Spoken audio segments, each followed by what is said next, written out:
esta tarde-noche, Diego. Exactamente. Tenemos normas legales que favorecen la inclusión, que deberían generar también el ambiente para que se pueda dar esto. Pero también hay que decir esto, nuestra propia Constitución garantiza y aboga por el derecho al trabajo de toda la gente que vive en nuestro país. Por eso, en el marco de este Día Internacional de las Personas con Discapacidad, queremos hacer un poco de énfasis de esto. ¿Cuál es la realidad hoy en nuestro país? ¿Cuáles son las políticas públicas? ¿Realmente podemos hablar de que hay inclusión en el ambiente laboral?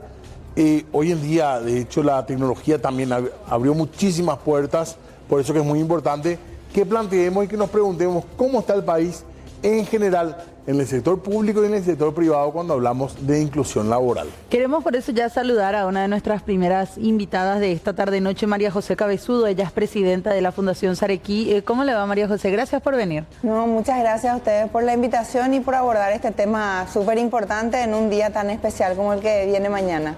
¿Y se puede hablar de inclusión laboral en Paraguay? Porque legalmente estamos como protegidos, vamos a decir, como que hay el marco legal necesario.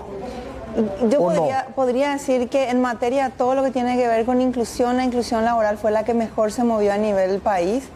Por supuesto, habiendo todavía muchísimos desafíos en materia de accesibilidad, en materia sobre todo de educación inclusiva, pero hoy tenemos instituciones públicas que incluyen y empresas que, a pesar de leyes que nunca se han podido, que existen pero que nunca se han podido materializar, como la de incentivo fiscal, que incluso está derogada en este momento, las empresas se portan y hacen inclusión. Sector privado. Sector privado. La obligatoriedad en nuestro país por ley está en el sector público. Pero ahí tenemos inclusión, pero yo diría que es mucho más baja de lo que se previó. Tenemos un cumplimiento del menos del 5% de la ley. Y sin embargo el sector privado, que no tiene ni incentivos, ni beneficios, ni obligaciones, es el que hoy está llevando de forma un poco más importante. Y así como un tema de responsabilidad social empresarial. Empiezan como un tema de responsabilidad social empresarial la mayoría de las veces, pero después se dan cuenta del talento que hay en esa diversidad y todo lo que aporta a la calidad en el ambiente laboral, todo lo que tiene que ver con la falta de ausentismo, con el espíritu, con todo lo que significa las ventajas de incluir, que son muchas, y entonces empiezan a repetir eso, ya no por una cuestión de responsabilidad social, sino porque ven una importante ganancia dentro de lo que es la empresa privada. Y sabemos que la empresa privada está para lucrar, y si hace más de una inclusión y repite una inclusión es porque vio ventajas interesantes en ese talento humano. Totalmente. Bueno, queremos ampliar un poco el debate también saludando a nuestro siguiente invitado, Marcos Caballero, director de comunicaciones de la Senadis, de la Secretaría Nacional por los Derechos de las Personas con Discapacidad. ¿Cómo le va, Marcos? Gracias por venir. ¿Qué tal? ¿Cómo están? Buenas tardes. No, gracias por la invitación. Como decía la señora María José, bueno, llevamos unos años ya codeando en el mismo esfuerzo, digamos. Bueno, desde el sector público hay que reconocer que hay mucho que hacer todavía, pero la señora María José hizo hincapié en un detalle muy importante que tiene que ver con entender que la apariencia no refleja en absoluto lo que puede ser el potencial, y ese es el gran desafío. Coincidimos. Que la diversidad también, ¿verdad? Claro, porque justamente sobre eso, y seguramente vamos a verlo más adelante, pero simplemente para tirar la primera piedra, si vale el término, entender que la discapacidad no pasa de ser apenas una condición, y lo que tenemos que hacer es cambiar el chip. Cuando le vemos a alguien en silla de ruedas con un bastón, en general lo primero que hacemos es o si no hay Xinjiang, Tuixán de jodeta ahí, como me dice un amigo siempre, ¿verdad? O Tuixán que me sorprende de ahí, es decir, tiene ese potencial, es decir, no hay ninguna diferencia. Sufre, llora, se festeja cuando la albirroja gana, tributa también, y es más, con los números que tenemos, la ONU emitió su boletín anual por el tema del 3 de diciembre justamente, y se habla más o menos de unas 1.300 millones de personas en el mundo con discapacidad. Y estamos hablando de casi 18 a 20% de la población. Perdón. Incluso, para terminar nomás, tiene implicancias económicas. Si yo no tengo las condiciones para venderle, por ejemplo, si tengo un negocio, estoy perdiendo ahí el venderle o el hacer negocio con el 20% de la población, nada menos. Y su familia. Y su familia. Nosotros tenemos una ley que obliga a las instituciones públicas a un porcentaje de contratación de personas con discapacidad que tienen que tener que un carnet de Senadis. ¿Cómo se certifica eso de alguna manera? Claro, la Senadis tiene, en la Senadis se certifica la discapacidad y es el certificado el que acredita, digamos, la condición en ese sentido. Porque para estos trámites. ¿Verdad? Es amplio y cada vez más amplio. Muy amplio, sí. Bastante. Antes se hablaba del concepto médico, lo venimos trabajando siempre con las organizaciones, con Saraqui, venimos trabajando desde hace años y de hecho Saraqui, hay que decirlo, es el puntal en materia de inclusión laboral, ¿verdad? Está haciendo un trabajo fantástico y el avance o la evolución del tema de discapacidad ha sido interesante. Antes el enfoque era médico, es decir, era prácticamente un enfermo. Estamos hablando de una persona que tenía una enfermedad, una afección. Hoy el concepto es totalmente diferente. Hablamos de que una persona se dice persona con discapacidad, pero se considera en realidad que la discapacidad se encuentra en el entorno. Eso quiere decir que toda la sociedad, gobierno, sociedad civil, sector privado, sector público, tenemos que aunar esfuerzos para que haya lugares accesibles, para que los colegios, las escuelas sean accesibles, para que las condiciones de acceso laboral sean también, valga el juego de palabras, accesibles. Es decir, nosotros somos los responsables de cambiar ese entorno para facilitar la inclusión. ¿Y por qué no se da en el sector público, siendo que es ley? ¿Por qué no se cumple, digamos? Porque al igual que en cualquier parte de la sociedad es un trabajo de hormiga. Yo tengo que convencerte a vos ministro, a vos director, a vos jefe, de que esto tiene que hacerse no porque es solidaridad y sino porque es derecho de la persona con discapacidad acceder a un empleo digno. En el sector privado, en el sector público, digo bien, está la ley y establece el 5%, todas las instituciones públicas tienen que tener como mínimo 5% de personas con discapacidad en el plantel laboral. ¿Y se cumple eso? No se cumple, te doy los números. Sí. Hoy se puede contrastar fácilmente esto en lo que era la Secretaría de la Función Pública. Con estas fusiones se me fue un poco, pero el dato está ahí. El Departamento de Recursos Humanos del ex Ministerio de Hacienda, hoy Economía y Finanzas. Sí. Ahí quedó la Secretaría de la Función Pública. Talento humano que se llama ahora. Sí, creo que una dirección. Error mío porque... Sí. ¿Y cómo son los números que tienen? Estamos actualizando con las fusiones. Claro. Porque, es que Hacienda, yo me quedé con Hacienda. Y Hacienda y no está. Bueno, el punto es que 13.000 es el número de personas con discapacidad que hoy deben estar en el sector público y hablamos de 3.000. Estamos con un déficit de 10.000. Sí. Yo no estoy diciendo nada raro, eso es comprobable, es una información pública y es un desafío para todos. Un segundito porque es muy interesante el tema, pero estamos nosotros también compartiendo hoy espacio con lo que va a ser ya el encendido de nuestro árbol de Navidad. Así es. Tenemos más invitados también que se van a ir sumando un ratito a la charla. Queremos tomar brevemente nada más mientras recibimos a la siguiente invitada también la señal de lo que se está viviendo allí en las afueras. Hola. 24 semanas ya marcada también un poco por los eventos de fin de año como hoy y también Cacupé que tenemos ya en breve nomás. Así es. Enseguida volvemos con toda la transmisión que hay afuera, porque mientras nosotros queremos seguir abordando lo que respecta a nuestro tema del día de hoy, el acceso al empleo, estudios, oportunidades para las personas con discapacidad, Diego. Así mismo queremos hablar también un poco con gente que quiere saber qué posibilidades hay realmente, ¿verdad?, de conseguir empleo o contarnos las veces que no se logra conseguir empleo. Un problema que hay que decir que pasa a gran sector de la población, ¿verdad? Sí, es así. Por eso nos acompaña también Silvia Ortega. Ella es una joven universitaria, está en el tercer año de administración y está necesitando ahora mismo trabajo para seguir estudiando. Le acompaña también su madre, Silvia Falcón. ¿Cómo le va, señora Silvia? Gracias por venir con su hija. Ahí tiene el micrófono, ¿puede por favor acercar? Ahí está. Muchísimas gracias. ¿Cuántos años tiene Silvia? 28 años. Está en el tercer año de administración. Tercer año de administración, está estudiando en la facultad, de Unisal. Y estamos ahí. ¿Cómo la lucha. El camino fue difícil? ¿Encuentran facilidad en lo edilicio, en la parte de materiales? ¿Cómo encuentran la situación en general, digamos? En mi caso, por ejemplo, este año se me fue muy difícil. Porque yo que trabajo en la cocina y todo eso. Anteriormente trabajaba como empleada doméstica. Yo tenía que encerrarle a ella, ir a trabajar para poder cubrir lo que es su gasto y todo eso. Claro. Y para mí este año me es muy difícil. Por los gastos. Por los gastos, porque estoy muy atrasada en la cuota de ella, inclusive en la facultad. Y ella tenía que hacer ya este año su pasantía. Vimos por una fundación, nos fuimos a Senadis, nos dio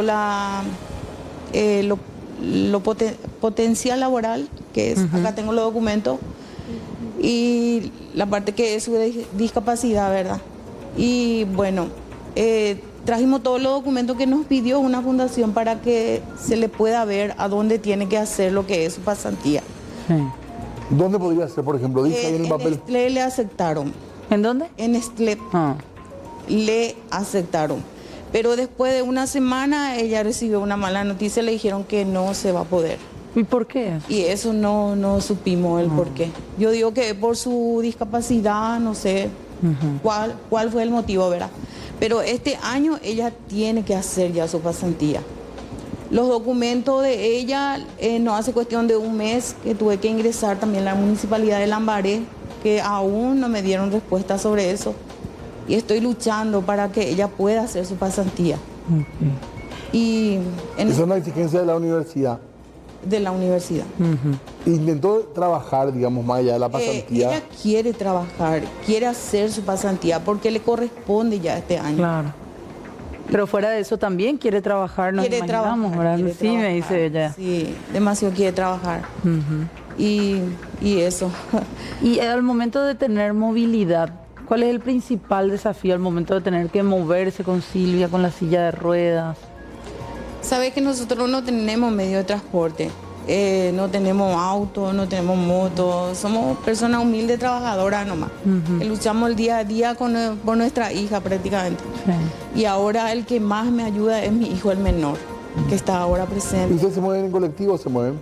Anteriormente, cuando le llevaban su tratamiento, sí. Los primeros tiempos, cuando ella se iba en el tratamiento en Serenit, se fue en la Impro, que ahora es en Nadie, me manejaba en colectivo. ¿Hay colectivos que tienen la posibilidad de entrar con la silla de ruedas? No. Muy poco. Casi todos son con escalera. No. Los años anteriores no. ¿Y ahora recién, que es línea 23, 41, que eso me queda bien, ¿verdad? ¿Ustedes son de Lambaré? Sí. De Lambaré, Villa Policial. ¿Y ahora cómo se mueven? ¿Se movilizan con tu hijo? Y eso es lo que le estaba comentando, que ahora mi hijo, él es independiente, él vive aparte de mí. Y él es el que nos lleva en cualquier lado ahora. Cuando está en su lugar de trabajo, nomás lo que no puede. Pero a veces no manejamos en bolo, sino en taxi. Claro. ¿Y se puede hacer algo? Claro. Sí. ¿Se puede hacer algo en este caso, como para facilitar un poco los celos de la municipalidad? No sé si se trabaja de esa manera. Para que Silvia pueda tener la pasantía. Sí, bueno, en realidad tiene que ser un esfuerzo... No, más que una orientación, Marco, no. Claro. Sí, tenemos un departamento de apoyo laboral, está a cargo de la licenciada Estela Villalba. De hecho, vamos a ver los datos después y ver la manera un poco de no solamente el caso de Silvia, también ver otros casos. Claro. A veces no se conoce. La situación es que a veces...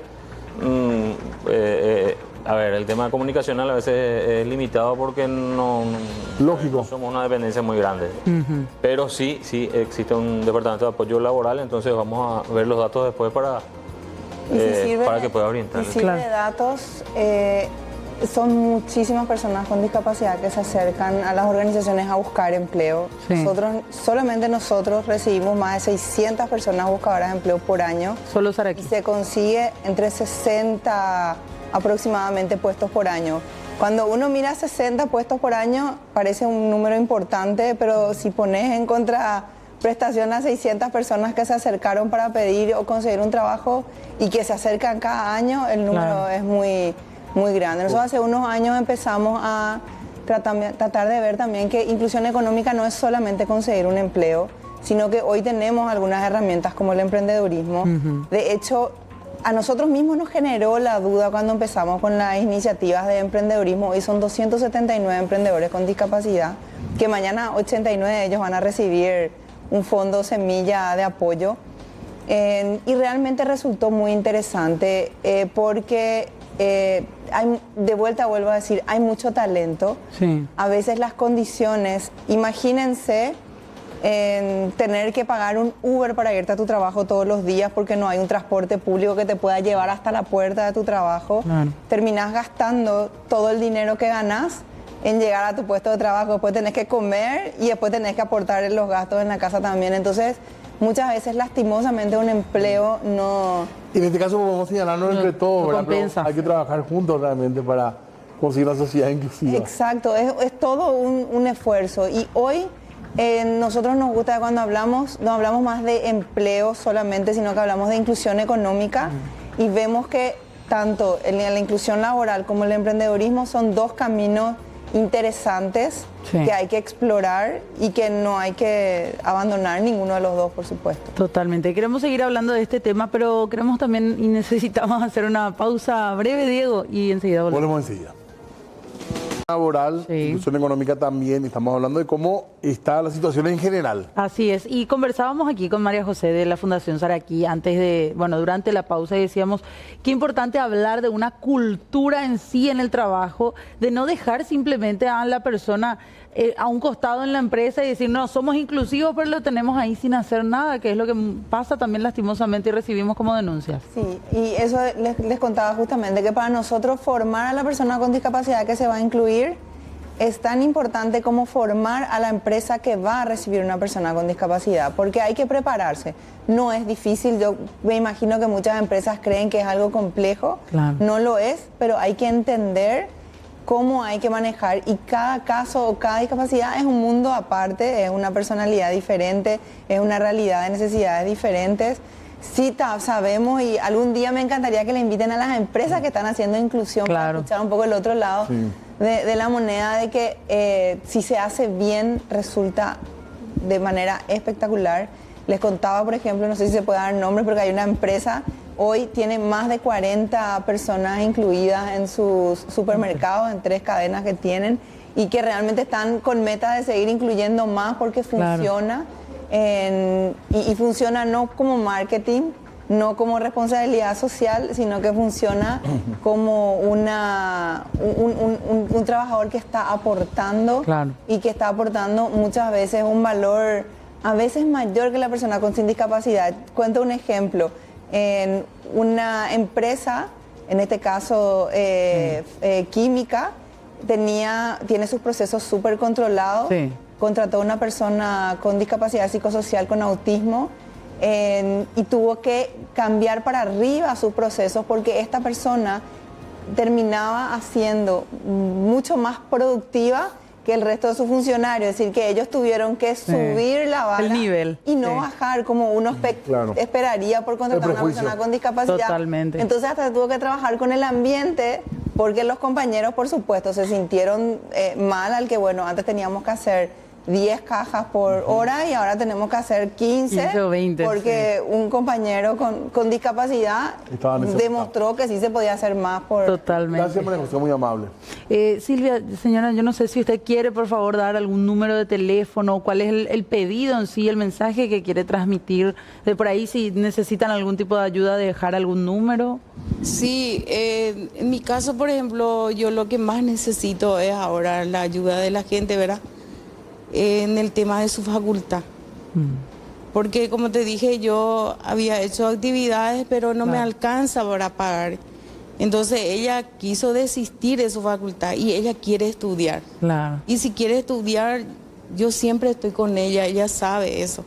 ¿Y algún número que quieras dejar? Sí, mi número les voy a facilitar, que es el 0972 2806 17. 2806 17 0972. Sí. Bueno, para quienes quieran entonces ayudar a permitir a que Silvia pueda seguir sus sueños de estudiar, eventualmente también conseguir en este caso la pasantía y bueno, Marcos, ver un poco qué se puede hacer también desde Senadis desde ese aspecto, ¿verdad? Sí. No, de hecho decía, vamos a contactar con la licenciada Estela, que es la encargada del departamento laboral, y decirle también a la gente que que puede llamar al 021-689-4000 para informarse sobre todas estas posibilidades también que tiene la Senadis. Hay que presionar para conseguir los derechos que ya están en ley, pero hay que hacerlos efectivos. Y sí pasa con el transporte también, por ejemplo. Claro. Hay una ley que está vigente y los empresarios no, un sector, no todos, porque hay otros que cumplen, no están cumpliendo. Entonces, acérquense a la Senadis, llamen al, repito, el 021-689-4000, está el viceministerio del transporte también, es decir, hay que luchar en contra de los que no quieren cumplir la ley, porque quiero repetir este concepto. Cuando hablamos de derechos justamente de personas con discapacidad, hablamos de eso. Sí. La solidaridad es un buen valor, pero no estamos hablando de eso, estamos hablando de derechos que tienen porque son personas como cualquiera de nosotros. Totalmente. Gracias, Marcos. Gracias, Cecilia. Gracias también a la señorita hermosa por acompañarnos, a María José. Cerramos nosotros que representa un poco un debate. Seguramente vamos a estar hablando todavía muchísimo mañana más. Mañana es el día de más. Así es, señor. Bueno, 19:47, queremos volver allí a la zona de